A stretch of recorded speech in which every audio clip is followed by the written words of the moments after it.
Hiya! Come on now! Hold on, I think my dog wants to go to the bathroom.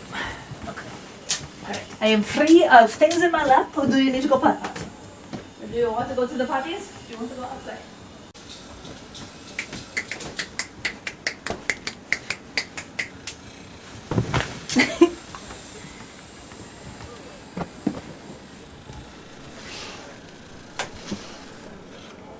The place is bustling with movers carrying What? Hi.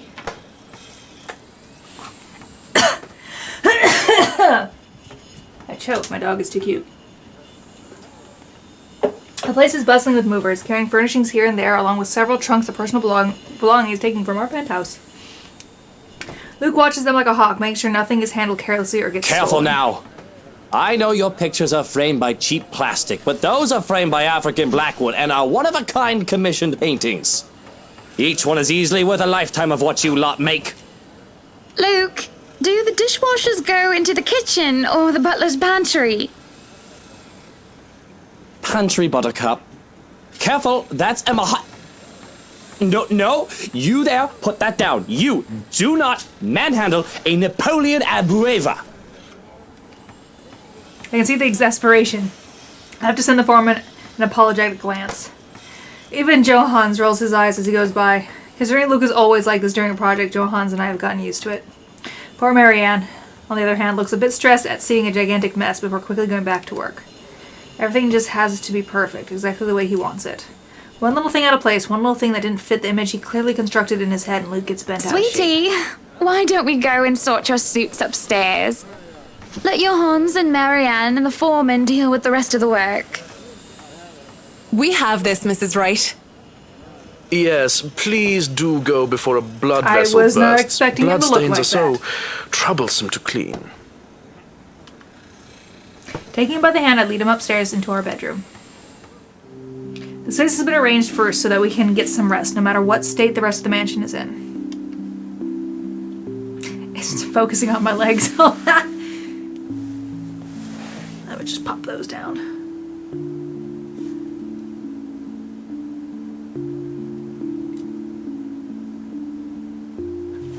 That's weird. Okay, well. Thanks, camera. Be weird, that's fine. Yeah. Strange. What is it focusing on? It better not have been focusing on that little red thing. I would be offended if that was more obvious than my face. Whatever. That's life. I should probably play with the settings on that camera at some point. Not that I did before, but whatever. Okay. I'm definitely glad I can just lie down on a soft, comfy bed after what has been a busy morning. Watching Luke act like his life depended on getting this move done is tiring all on its own. And to think I have a whole day of this ahead of me. I put the bed dip beside me as Luke sits down. Well, I can't wait for this to be over. I don't know. It's fun seeing you all fired up. Here at home and not at work, you know. You know I can't always be home, Hannah. I have a company to run, unless you've forgotten. I haven't forgotten. You're the one who insists on being there to make sure each and every little thing is under control. I just really miss you sometimes, and I wish you were at home more often. Why, if you're not careful, I might go a bit loopy and I'll start bringing cats home. And soon enough, one day you'll find yourself going home to a farm just filled with felines that follow you everywhere. Oh, don't bluff. The things would shred up your precious furniture. Besides, you don't even like cats. True, true. Dogs are infinitely superior, of course. But what about the wet dog smell? The mess? I'm not cleaning up after a mutt, no matter how cute. If you think about it, a cat would be better. We laugh. It's not always that we can just lie down and talk about these sorts of things. To joke around as if we're teenagers again with very little problem in the way of responsibilities and roles. To hear his genuine, honest-to-goodness laughter is a rarity. This is just the second time as of late. And I can only see it as a good signs of good things to come. All good points. I guess we could just have kids. That is, if you prefer dealing with soiled nappies and sick as opposed to dead birds, mice, and litter boxes. I've already told Marianne about turning the second bedroom into a children's room. I guess sometimes I don't know when I'm crossing a line. I didn't say that I'm a good comedian, did I? Not this again. What? I wasn't being serious. It's not something you take the piss out of. Having a kid is a big responsibility, Hannah. We've talked about this, haven't we? I'm not ready to be a parent. I'd probably end up killing the little brat by the week's end.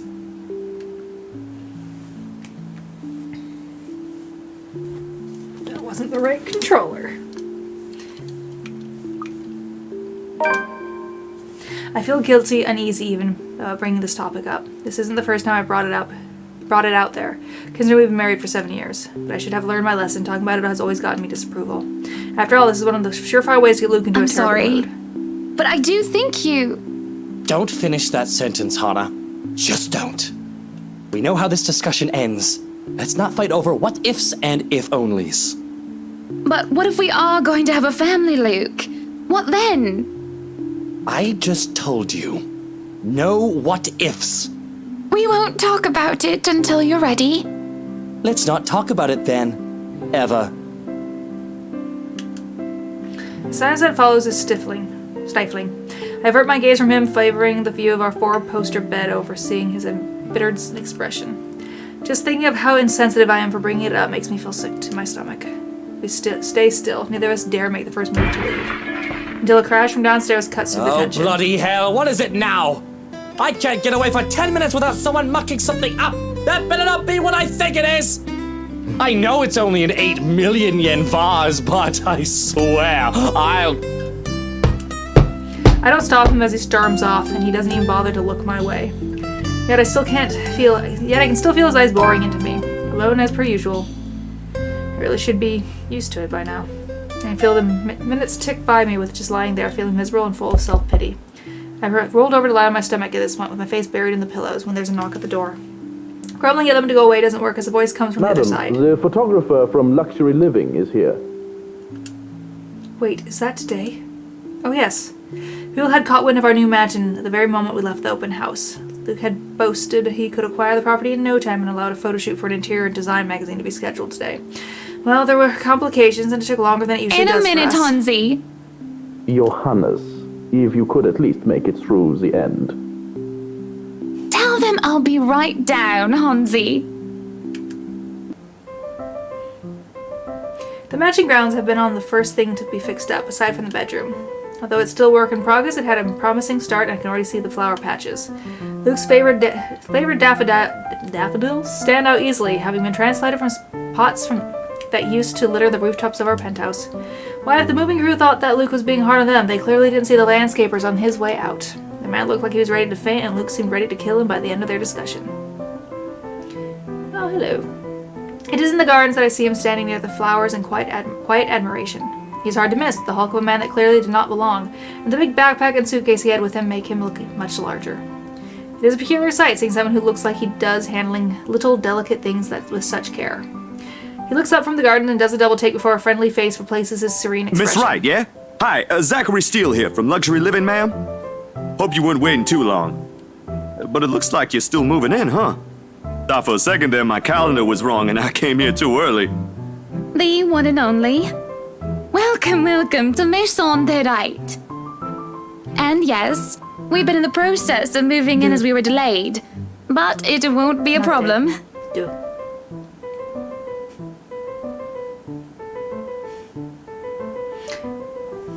They're just adding a few things here and there, and you should still be able to do your work.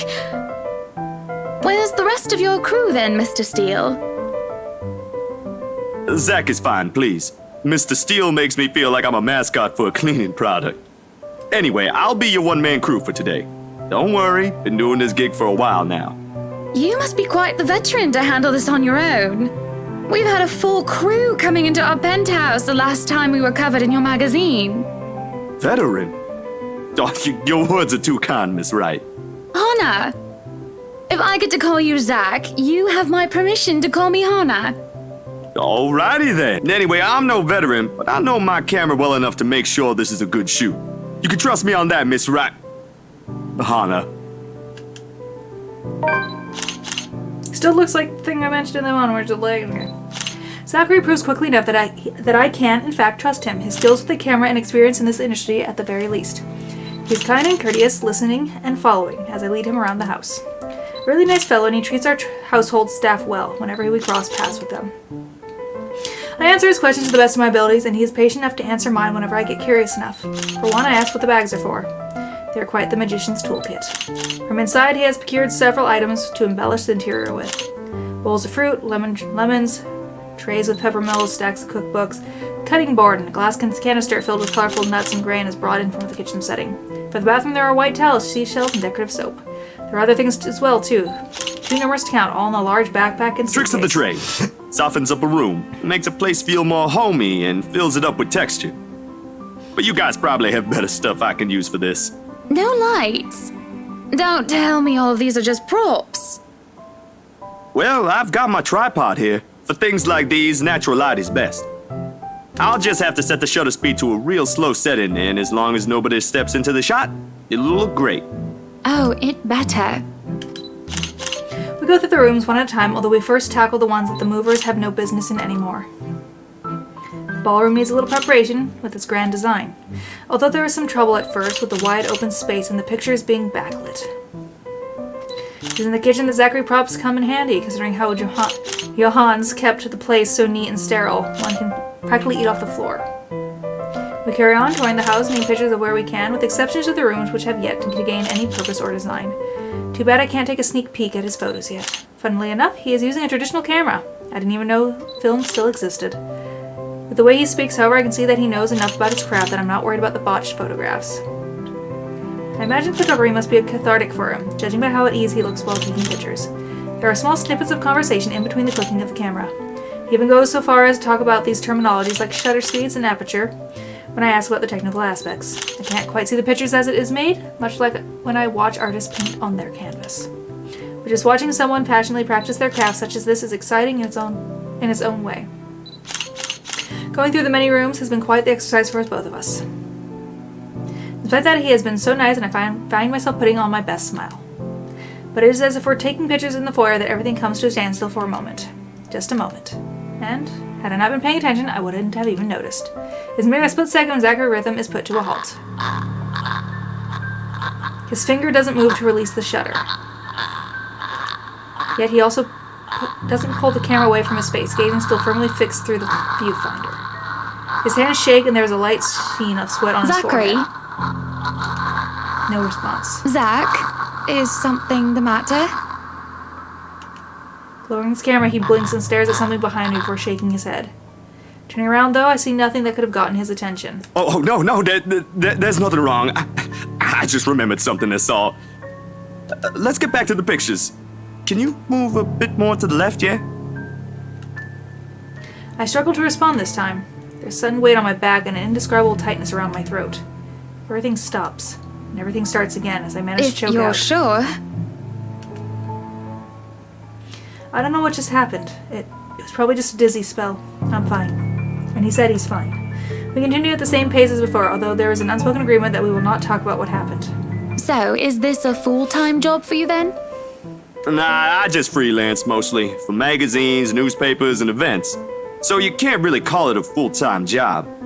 It's fun and it puts food on the table, but it's not what I really want to do. At least, not all the time. What is it that you want to do then? Maybe I've been out of line, sticking my nose into other people's business, but I can't help but ask. I regret doing so, as I see his shoulders slump and the easygoing air he has fades away. He looks torn over whether he wants to talk about it or not. Documentaries mostly. But cinematography is a lot more difficult than photography, right? I was working on this thing, actually. What thing? Well, it wasn't really a big thing. People didn't like Blue Fonzie very much. People don't like a film about colors. I suppose they would have liked Blue Bibby a lot more. Very funny. So, Grand Director, do you want to tell me what Blue Fonzie is all about? He hesitates.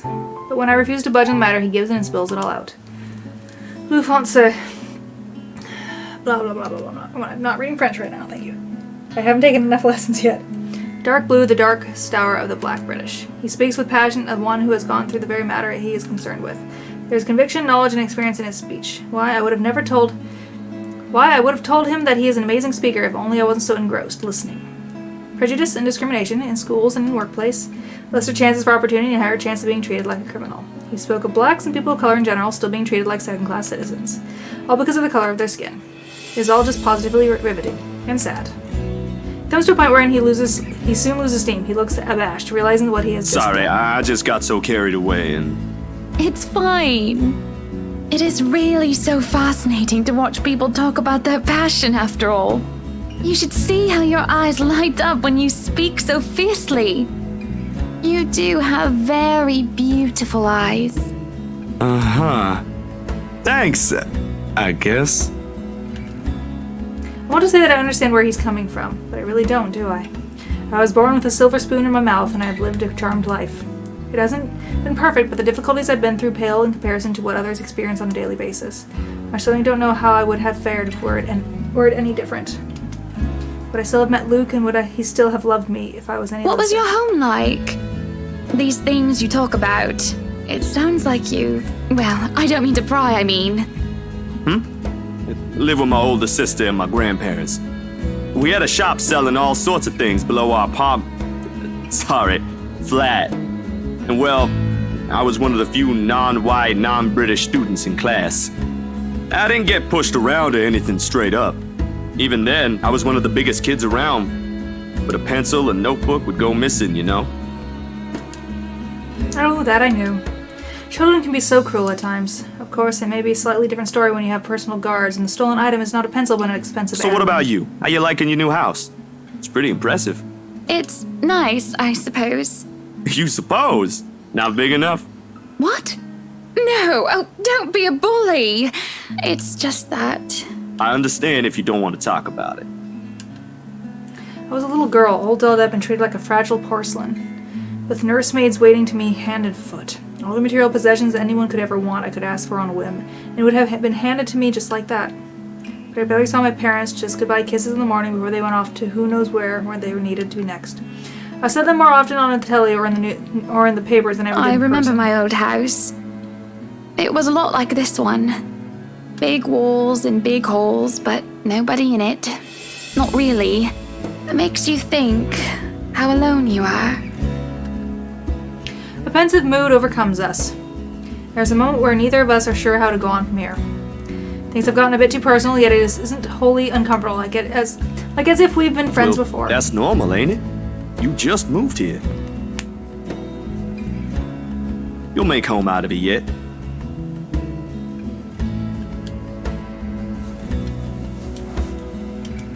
It makes it easy to believe that my childhood house is indeed a lot like this one. Just as large and extravagant, and just as empty. I hope he's right. So, Monsieur le Photographe, you've covered the one and only Ermengarde mansion. Not like. No. What's next on the agenda? The interview? Boring. It's an interior design and housing magazine. And they want to know what Miss Wright has to say about her interior design and house. Honor Wright thinks she bought a magnificent house that she can certainly brag about. Blah, blah. Boring. You know what they should print more of? I watched an interesting documentary the other day. Bleu Foncé, The Darkest Hours of the Black British. I recommend you watch it. Those are the things that people should know about. What do they care if I use a purple or green bowl of fruit in my kitchen? People, right? Oui. People are shite. What do you think? Do I look good with this angle? I strike a pose while he's busy, looking taken aback for a moment, probably not expecting me to just go and say such crass word. But he recovers quickly, and after snapping two shots, he grins. vous êtes belle. You want copies of these ones? Yes, please. So, the big boy knows French. You must have wooed a few ladies. Unless you're into gents. Either way, French is, after all, the language of romance. Oh, I don't know about quoting fancy poetry. but I've made lunch for a girl before, and they did like that fancy French cuisine. Can you cook your best? I can cook just about anything as long as I know the recipe. C'est magnifique. It's been too long since I've had a nice and proper chat with a good friend. No, Lee is certainly not a good friend. And although we've just met, Zachary is the sort who can probably befriend anyone. He's just a comfortable person to be around with. A bit too comfortable. The photo shoot went by a breeze. In a breeze. And somewhere along the way, as we talked and laughed, I find myself getting a bit too close without realizing. He'll give me this strange look until I back off, and he'll get back to asking questions after I agree to do his little interview. And it's just odd. Well, no. Me being friendly isn't that odd. That is how I am. Zachary is the one that's being odd. Why, anyone else would absolutely welcome the extra attention I give them. He, on the other hand, looks almost flustered about it. He should be used to different personalities by now, having to deal with various people when he works. And if not, he needs to start. Perhaps nobody has shown him attention of this kind, but he's a big boy. He should be able to handle me. All it is a friendly touch here, a pretty smile there, and a gentle swaying of the hips as I move around. Zachary grew and grew more red every time he noticed, and am I being mean as I find enjoyment in seeing him unravel? Perhaps. This went on during the interview and beyond that. There's nothing wrong with what we're doing, right? Zachary and I are just having a playful, friendly chat while enjoying the outside view. At least that's how I see it. I'm sorry, but I'm really getting distracted. Could you maybe stop doing that? Stop? I'm not sure if I want to, though. Yes, but we are going to be good. I'll stop if it makes you uncomfortable, sweetie. Sorry. No, I should be the one apologizing.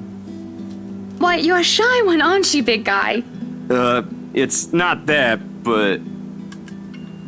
He gestures to the ring on my finger and lets the fact of the matter hang heavily between us. Being told implicitly that I am too forward is not a common occurrence. I think I'm more stunned at the fact that he pointed it out rather than, well, being rejected. Not that anything is going to happen between us in the first place. I was just going to be some harmless flirting, right? So, you've never had a girlfriend? No. No boyfriend either. You know, just in case you were gonna ask for that one next. And you haven't even had your first kiss? Not a one, ma'am. Do you want to have your first kiss today? I can't help it. I really, really can't, and I'm going to apologize lots later. Surely by the catty smile on my face, it is obvious that I'm just playing his leg. The laugh I fail to contain certainly gives it away, if it still isn't obvious. But still, he lights up in embarrassment, stammering and sputtering objections. You're married, and this will be extremely unprofessional. I never said I would kiss you, silly. Oh, Johans! No, what? No! Don't call your butler, she's Hannah! I like her. That would be for the better. I don't think his husband would appreciate it if I made him kiss another man. I do not think he can hear us from here either. But it is hard to think you're not taken, Zachary. Why, whoever becomes your girlfriend will be so lucky to have you. You can cook and take wonderful photographs. Wonderful meals and wonderful memories. I can play guitar too. You can? Oh my.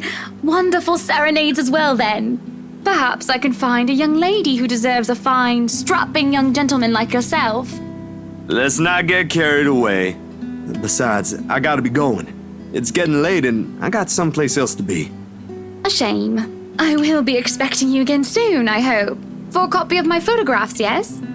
Of course. I'll even deliver them personally. Just, you know, don't try to make me kiss your butler when I drop by. As fate would have it, at the very moment the words leaving his mouth, Johans comes out of the house. Judging by the silent rise of his brows, he has heard only the tail end of the There sentence. shall be no kissing of any butlers under this roof. Danke. But you are not under a roof, are you, Hansi? My amusement, he takes a step back, so I feel placing himself within the threshold of the foyer and under the roof of the house. And just as ever, he is quickly to return with a sardonic reply. I am now. As I was saying, madam, it's about time for supper. Will I be needing to set an extra place at the table? Oh, what? No, I was just leaving, actually. So, you have a good night, Hannah. And you too, Hansi. It was nice to meet you, Zach, honey. You have a safe trip. He nods and grins. He nods and the grin on his face as we say our goodbyes, the sweetest that I have ever seen. I linger, looking out for him with his relatively tiny bicycle, backpack safely secured on the basket by the front and suitcase hooked to the back. I watch as he went down the path back to Anselm Village until he's nothing more than a blip in the horizon. I cannot help the small smile on my face as I go inside for supper.